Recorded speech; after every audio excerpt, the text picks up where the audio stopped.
Hello friends, we get confused. हम लोग confuse हो जाते हैं कहाँ पे ड्राइव बिठाएंगे, कहाँ पे राइड बिठाएंगे।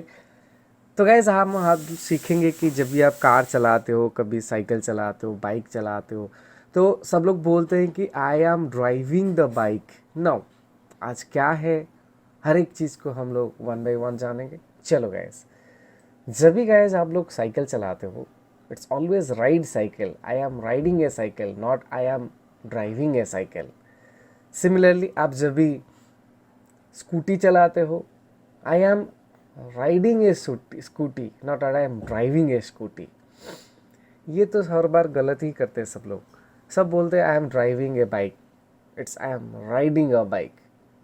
ऑटो रिक्शा या auto, only auto guys ride an auto, but it's not drive an auto.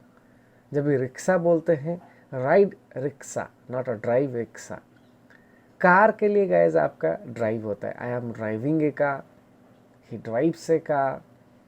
बस के लिए भी फ्रेंड्स हमारा ड्राइव, जैसे the driver is driving the bus. Train, drive train, it not ride train. Flight के लिए लेकिन गाइज जो पायलट होता है, the pilot is flying the aeroplane, it is not driving the aeroplane. और जब बेबी साइकिल होता है, the baby is riding baby cycle. अच्छा लगा वीडियो तो ज़रूर लाइक कीजिए, दोस्तों को शेयर कीजिए, क्योंकि ये बहुत अच्छा इन्फॉर्मेशन है। उत्तम गाइस, बाय बाय।